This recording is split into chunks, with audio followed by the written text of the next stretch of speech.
بسم اللہ الرحمن الرحیم۔ السلام علیکم ناظرین۔ زمانے کے انداز بدلے گئے، نیا راگ ہے ساز بدلے گئے، خرد کو غلامی سے آزاد کر، جوانوں کو پیروں کا استاد کر۔ آمد مصطفیٰ سیزن 5 نیو پورٹس انسٹیٹیوٹ کے تعاون سے پیش کیا جا رہا ہے۔ ایک بار پھر آپ کی خدمت میں آج ہے راؤنڈ نمبر 6۔ مسلسل 5 راؤنڈز میں آپ نے دیکھا کہ 5 کنٹیسٹنٹ سلیکٹ کر لیے گئے، لیکن ٹوٹل 8 سلیکشن راؤنڈز میں سے ہم یہ چاہیں گے کہ ایک کنٹیسٹنٹ وہ بھی ہوگا جسے وائلڈ کارڈ انٹری سے، جو ان سب میں سب سے زیادہ ٹیلنٹڈ بچہ ہوگا اور کسی وجہ سے وہ ایلیمنیٹ ہو گیا ہوگا۔ ظاہر ہے وہ اپنی مسٹیکس کی وجہ سے ہی ان کی نیگیٹو مارکنگ ہو سکتی ہے، ادروائز کوئی وجہ نہیں ہو سکتی۔ اب تک ان تمام راؤنڈز میں کسی مقابلے میں ٹائی نہیں ہو سکی، اور اگر ٹائی ہوئی تو ڈیفینیٹلی وہی بچہ ہوگا، ٹائی نہ ہوئی تو 8 سلیکشن راؤنڈز میں کوئی ایک بچہ ہوگا جسے وائلڈ کارڈ انٹری ملے گی۔ ہمارے ججز، ہمارے منصفین ماشاءاللہ یہاں موجود ہیں، اساتذہ کی صفوں میں آپ انہیں دیکھتے ہیں۔ سب سے پہلے میں قبلہ ڈاکٹر محمد احمد قادری صاحب کا خیر مقدم کرتا ہوں، اور جناب شاہد مسرور صاحب تشریف فرمائیں۔ مسلسل یہ حضرات اپنی خدمات کچھ نشستوں میں دے رہے ہیں۔ جی، آمد مصطفیٰ سیزن 5 اور راؤنڈ نمبر 6 کے پہلے کنٹیسٹنٹ کا نام ہے مستقیم زاہد، جن کا تعلق ہے عمیر باشا انسٹیٹیوٹ آف ٹیکنالوجی، جو کہ کراچی یونیورسٹی کا ہی ایک شعبہ ہے، ڈپارٹمنٹ ہے، اور وہاں سے یہ آئے ہیں، انشاءاللہ ریپرزینٹ کریں گے۔ سیکنڈ کنٹیسٹنٹ ہیں محسن احمد صاحب، جن کا تعلق ہے کراچی یونیورسٹی کے اسپا ڈپارٹمنٹ سے، اور محسن احمد آج اپنی ظاہر ادارے کو ریپرزینٹ کریں گے۔ محسن انسانیت محسن احمد کا موضوع ہے، انشاءاللہ اس پر بات ہوگی۔ احمد منہاز علامہ اقبال اوپن یونیورسٹی کو ریپرزینٹ کرنے آئے ہیں، اور اخلاق محمدی صلی اللہ علیہ وسلم ان کا موضوع ہے۔ آغاز کرتے ہیں مستقیم زاہد سے، جن کا تعلق ہے عثمان بھاشا انسٹیٹیوٹ آف ٹیکنالوجی۔ آئیے مستقیم۔ میرے علی وقار، طلوع آفتاب اسلام ہوتے ہی تاریکیوں کو اجالے کی خبر ہوئی، ظلمات نے نور کا لباس پہنا۔ الغرض آپ صلی اللہ علیہ وسلم آئے تو ضعیف و ناتواں ایک قوت بن کر ابھرے۔ دنیا نے پہلی مرتبہ یہ جانا کہ انسان کو احسن التقویم سے بنا کر اشرف المخلوقات کے اعلیٰ درجے پر فائز کیا گیا ہے۔ پھر زندگی نے ایسا سنگار کیا کہ سب دیکھنے لگے، سب تکنے لگے، سب فدا ہونے لگے، سب آرزویں اور بلائیں لینے لگے۔ وہ کیا آئے کہ دنیا کا ذرہ ذرہ جگمگا اٹھا اور دلکش و دلبر بن گیا۔ کہ حسن فطرت ڈھونڈنے والوں، کیا تم نے صبح دیکھی ہے؟ ایک نیا دور جنم لیتا ہے، ایک تہذیب فنا ہوتی ہے۔ اگر آپ صلی اللہ علیہ وسلم نہ ہوتے تو یہ زمین نہ ہوتی، اگر آپ نہ ہوتے تو یہ آسمان نہ ہوتا، اگر آپ نہ ہوتے تو سورج چاند ستارے نہ ہوتے، اگر آپ نہ ہوتے تو دنیا کے نظارے نہ ہوتے، حتیٰ کہ اگر آپ نہ ہوتے تو ہم سارے بھی یہاں موجود نہ ہوتے۔ یہ ساری چمک دمک، سارے حسن و جمال، قیل و قال، بحر و بر، خشک و تر، جنوں بشر آپ ہی کے دم سے ہیں۔ کہ وہ جو نہ تھے تو کچھ نہ تھا، وہ جو نہ ہو تو کچھ نہ ہو، جان ہے وہ جہان کی، جان ہے تو جہان ہے۔ یہ جلوہ کثرت کا، یہ وحدت کے قرینے کس طرح بیان ہوتے اگر آپ نہ ہوتے۔ صدر علی وقار، یہی وہ روشنی ہے جس میں قرآن حکیم کی شکل میں تعلیم و تعدیب کا جو تقدس اور سیرت و کردار کی منزل مقصود تک پہنچنے کے لیے اسوہ رسول صلی اللہ علیہ وسلم کی صورت میں جو شمع ہدایت اللہ تعالیٰ کی طرف سے مسلمان قوم کو عطا ہوئی، وہ صرف مسلمان قوم ہی کا طر امتیاز ہے، کسی اور کا نہیں، کیونکہ یہ ایک الہامی، آسمانی، آفاقی، اجلا، نکھرا، ستھرا اور صاف شفاف دستور حیات ہے جو ہر اعتبار سے جامع اور مکمل ہے۔ حضور علیہ السلام کی صورت، سیرت اور بصیرت کی روشنی سے سارے جہان کا جگمگانا وقتی نہ تھا، اور نہ ہی اس کی نوعیت مقامی تھی، بلکہ آپ کی تعلیمات کا اجالا ہر خطے اور ہر دور کے انسان کے لیے تھا، ہے اور رہے گا۔ بقول شاعر، آدم کا فخر عظمت انسان میرا نبی، راہ یقین اور منزل عرفان میرا نبی، صحرائے کائنات میں رونق اسی سے ہے، مامورائے حیات کا عنوان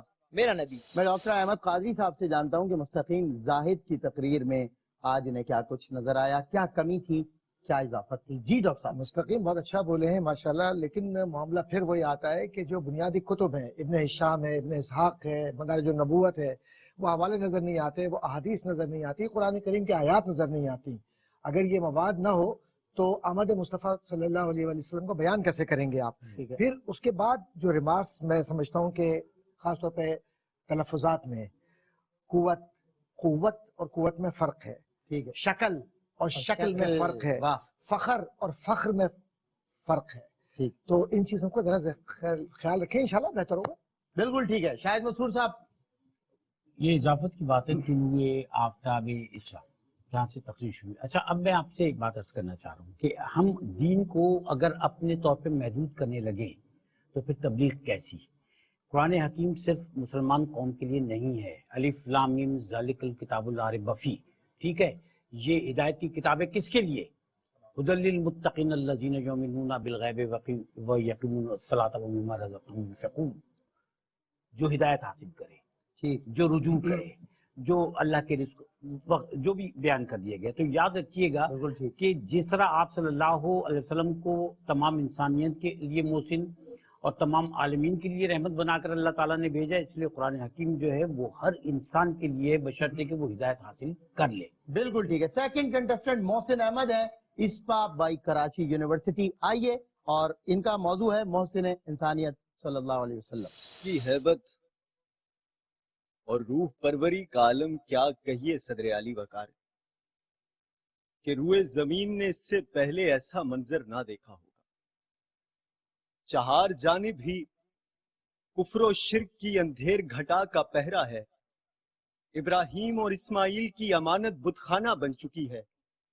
رسوم و حام کی تاریکیاں اتنی گہری اور سیاہ کہ ہاتھ کو ہاتھ سجھائی نہ دے۔ ایسے گھمبھیر ماحول اور بھیانک فضا میں ایک آواز گونجتی ہے، یا ایوہ الناس قولوا لا الہ الا اللہ تفلحوا۔ ایک آواز، تنے تنہا لیکن پر عزم، یہ نور مجسم ہادی برحق نبیوں کے سردار محسن انسانیت کی آواز تھی۔ غور کیجئے صدر علی وقار کہ کس طرح ایوان باطل میں اس آواز کی بازگشت پھیلنا تھی کہ وہ گلیاں جہاں کبھی معبودان باطل کے سامنے پیشانیاں جھکتی رہیں، اب وحدہ لا شریک کے حضور سجدے میں گرنے لگی۔ یہ آپ ہی کی آمد کا احسان تھا کہ یہ آواز حق اس عظیم الشان انقلاب کی ابتدا رہی کہ جس نے تاریخ انسانی کے سیاہ پنے روشن کر دیے۔ مگر صدر علی وقار حیف کہ پھر وقت کے گرداب میں ہمارے قدم ایسے ڈگمگائے کہ پھر کبھی راہ حق کی جانب پلٹ کر نہ آئے۔ تو میں آج مشرق کی تابع افرنگ ان احسان فراموش روحوں سے سوال کرتا ہوں کہ ذرا ایک نظر اپنے اس روشن ماضی کی جانب دیکھو اور بتاؤ کہ جہالت کی بھٹی میں جلتی ہوئی انسانیت کی فلاح کس نے کی؟ سرے بازار لٹتی ہوئی عصمتوں کی ردا کس نے سنبھالی؟ ارے اے کند ذہنوں، تم کیا جانو کہ سب سے پہلے مذہبی اداروں میں شخصیت پرستی کی بجائے خدا پرستی قائم کرنے والے میرے محسن، سائنس میں فطرت پرستی کی بجائے تسخیر فطرت کا درس دینے والے میرے آقا، اور صدر علی وقار سیاسیات میں شہنشاہیت کی بجائے عوامی حکومت کا رستہ دکھانے والے اور کوئی نہیں، وہ محسن انسانیت محمد رحمت للعالمین ہی ہے کہ یہ کمال حق محمدی کہ ہر ایک پہ چشم کرم رہی، سر حشر نعرہ امتی حسونت جمیع خصالہ، حسونت جمیع خصالہ۔ جی، تو یہ تھے محسن احمد جو محسن انسانیت کے موضوع پر اپنی صلاحیتوں کا مظاہرہ کر رہے تھے۔ شاہد مسرور صاحب، کیسے تھے محسن احمد صاحب؟ محسن تھوڑا بہت رہا پرابلم آپ کا، عزم آپ نے کہا، عزم ہوگا، ٹھیک۔ اور پھر یہ کہ اپنی غلطی کو اجتماعی غلطی کبھی نہ بنائیے۔ امت محمدی صلی اللہ علیہ وسلم پر انگشت نمائی جو ہے وہ کرتے ہیں غیر مسلم، ٹھیک ہے؟ آپ یہ کہیں کہ جی تم ایسے ہو گئے، تم ایسے ہو گئے، آپ ایسے ہو گئے ہوں گے، ہر ایک ایسا نہیں ہوا، صحیح، یاد رکھیے گا۔ بالکل ٹھیک ہے۔ ڈاکٹر صاحب، دیکھیے صاحب، میں یہ سمجھتا ہوں کہ ہمارے ان بچوں میں جو مجموعی طور پر تاثر ہو رہا ہے، میں دل آزاری نہیں کر رہا، لیکن یہ محسوس ہوتا ہے کہ گفتگو کا تو شوق ہے، لیکن الفاظ کو کیسے صحیح معنوں میں ادا کرنا ہے اس کا احساس میرے خیال ہے کہ شاید یا تو یہ ہے کہ تعلیمی اداروں میں کہیں ایسی کمی محسوس ہو رہی ہے یا کہیں کچھ ہے معاملہ۔ ٹھیک ہے۔ اب آپ یہ فرمائیے کہ قرآن آپ حدیث بیان کر رہے ہیں اور تلفظ سے ہی سب کچھ ہوتا ہے۔ آپ کہہ رہے کولو، عربی زبان میں تاکل اور کل کے معنی ہوتے کھانا۔ نعوذ باللہ من ذالک، اگر اس حدیث کا ترجمہ یہ کیا جائے کولو لا الہ تو کھاؤ لا الہ الا اللہ، نعوذ باللہ من ذالک، اور حضور فرماتے ہیں قولو، کہو لا الہ الا اللہ، صحیح، ٹھیک ہے۔ کھانا اور صحیح کہنا دونوں میں فرق ہے. ٹھیک ہے آپ آواز حق، ہم، آواز حق کیا چیز ہوتی ہے؟ آواز حق ہے، قاف کو صحیح ادا کیجئے. ٹھیک ہے اب قوم کو قوم کہہ رہے ہیں آپ، تو میری کیا دلچسپی رہے گی اس چیز میں؟ ٹھیک ہے قاتل کو قاتل کہہ رہے ہیں، قائم کو قائم کہہ رہے ہیں. یہ آپ کا نہیں ہے، یہ مجموعی طور پہ پورے معاشرے کا مزاج یہ بن گیا ہے. شاید اب غلط العام ہی اردو بن گئی ہے. بالکل. وہ قاف اور کاف، سین اور شین کے فرق جو ہے اور وہ احادیث کو ملحوظ رہنا چاہیے. احادیث کو اور قرآنی حوالوں کو جب ریفرنس کریں اگر تو صحیح معنوں میں نہیں آتا، عربی بولنے نہیں آتی، تو ترجمہ آپ اردو کریں. میں بات کرتے ہیں. بالکل ٹھیک ہے. لاسٹ کنٹسٹنٹ ہمارے ساتھ ہیں احمد منہاس، علامہ اقبال اوپن یونیورسٹی سے. آئیے. انک لعلی خلق عظیم. صدر علی وقار، یہ دور ہے تقریباً آج سے 1450 سال پہلے قبل کا، کہ جب ظلم و ستم کا راج تھا، فتنہ و فساد عروج پر تھا، اپنی بیٹیوں کو زندہ درگور کر دیا جاتا تھا. جہالت اتنی کہ سفر سے پہلے تیر چلا کر یہ اندازہ لگایا جاتا تھا کہ تیر اس جانب گیا تو سفر ٹھیک ہوگا، تیر اس جانب گیا تو سفر غلط. کہ ایسے میں آقائے مصطفیٰ صلی اللہ علیہ وسلم کو بھیجا جاتا ہے اور ساتھ یہ اعلان کر دیا جاتا ہے وَمَا أَرْسَلْنَاكَ إِلَّا رَحْمَةً لِلْعَالَمِينَ، کہ صدر علی وقار ہمیں فخر ہے کہ ہم آپ علیہ الصلوۃ والسلام کی امت سے ہیں. امت کے ایک ایک فرد پہ میرے نبی کے ان آنسوؤں کا قرض جو راتوں کو جاگ کے اس امت کے لیے بہائے تھے. میرے نبی صرف مسلمانوں کے لیے رحمت بنا کر نہیں بھیجے گئے بلکہ تمام جہانوں کے لیے رحمت بنا کر بھیجے گئے. کہ اخلاق ایسا کہ کوڑا پھینکنے والی عورت کے گھر عیادت کو چلے جائیں. اخلاق ایسا کہ جو مائی آپ کو برا بھلا کہتی تھی اس کا سامان اٹھا کر منزل تک پہنچا دیں. اخلاق ایسا کہ طائف میں لہو لوہان کر دیا جائے مگر اپنی امت کے لیے منہ سے بددعا نہ نکلے. اخلاق ایسا کہ جو ابو بکر کو صدیق اکبر، عمر کو فاروق اعظم، عثمان کو عثمان غنی اور علی کو شیر خدا بنا دے.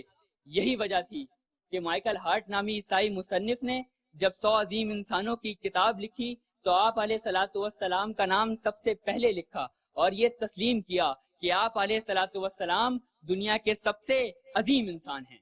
کہ صدر علی وقار، قیامت کا روز ہر طرف نفسی نفسی، سورج سروں پر خوفناک منظر اتنا کہ لوگ اپنے ہی پسینے میں ڈوبے ہوں گے. نہ باپ کو بیٹے کا خیال، نہ ماں کو بیٹی کا سوال، مگر ایک شخص جو سجدے میں ہوگا، رو رہا ہوگا اور اپنے رب سے یہ دعا مانگ رہا ہوگا کہ یا ربی امتی، یا ربی امتی.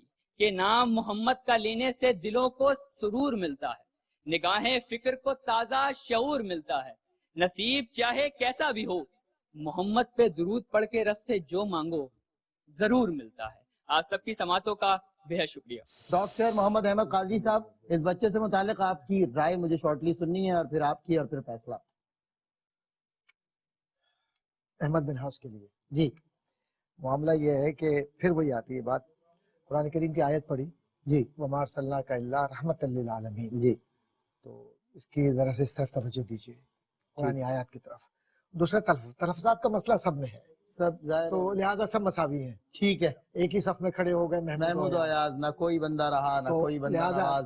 اب کیا ٹھیک کیا ہے. جائے؟ یہ حرمان نصیبی ہے کہ الفاظ کی جو ترتیب ہے اور اس کا برتاؤ ہے ہوں اس میں خیال اگر رکھا جائے تو بہت اچھا ہے. میرا خیال ہے کہ آگے جا کر یہ بچے انشاءاللہ بالکل اس کو ٹھیک ہے. خیال اس وقت رکھیں تو گے. سر فقیر ایاز اور آپ محمود ہیں، دیکھتے ہیں فیصلہ کیا ہوتا ہے. جناب شاہد مسرور صاحب. ہاں فرمایا ابھی سر نے بھی کہ قبل فخر آپ نے فرمایا. اچھا اب میں ایک بات بہت اہم کہنا چاہتا ہوں. ہم جب دین اسلام کی بات کرتے ہیں، پھر آپ صلی اللہ علیہ وسلم جیسی اتنی عظیم اور بڑی ہستی کی بات کرتے ہیں، تو ہمارے لیے اللہ تعالیٰ نے جو آپ صلی اللہ علیہ وسلم کی بڑائی بیان کر دی ہے، اس کے مقابلے میں مائیکل ہارٹ کیا معنی رکھتا ہے؟ صحیح. میرے نزدیک کوئی بھی ایسا شخص جو صاحب ایمان نہیں ہے وہ دلیل نہیں ہے. میں اپنا نظریہ پیش کر رہا ہوں. آپ قرآن حکیم سے لیجئے دلیل، آپ حضرت ابوبکر صدیق رضی اللہ تعالیٰ عنہ سے لیجئے، حضرت عمر فاروق رضی اللہ تعالیٰ عنہ سے ٹھیک لیجئے. ہے. پھر ٹھیک ہے. اخلاق محمدی صلی اللہ علیہ وسلم آپ کی تقریر میں مجھے نظر نہیں آئے. صحیح. ٹھیک ہے. تینوں کنٹیسٹنٹس نے اپنی اپنی اسپیچ سنا بھی دی اور ماشاءاللہ اپنا انداز بھی آپ کو دکھا دیا. تو میں آنے والے کنٹیسٹنٹ سے یہ ضرور کہوں گا، اب ظاہر ہے 2 راؤنڈ رہ گئے، چھٹا راؤنڈ ہے، سلیکشن راؤنڈ 2 رہ گئے، پھر سیمی فائنل گرینڈ فنالے، کہ جب آپ روسٹم پر آئیں تو پھر آپ ہی آپ ہیں، اور روسٹم کا استعمال اس انداز سے کریں کہ آپ کے ظاہر کانٹینٹ پر بھی نمبر ہیں، آپ کی ڈیلیوری پر بھی ہیں، اور آپ کے کانفیڈنس پر بھی ہیں. تو سب چیزیں ظاہر ہے پیش نظر رکھی جائیں گی، اور ججز بھی پھر ہم نے ایسے بٹھائے کہ جن کی سماعتوں سے زیر زبر جو ہے نکل کر جا نہیں سکتا، تو اس لیے بڑی احتیاط کریں، زبان بھی صاف ہونی چاہیے، الفاظ کی ادائی کے معاملے میں کسی سے اصلاح ضرور لے لیا کریں۔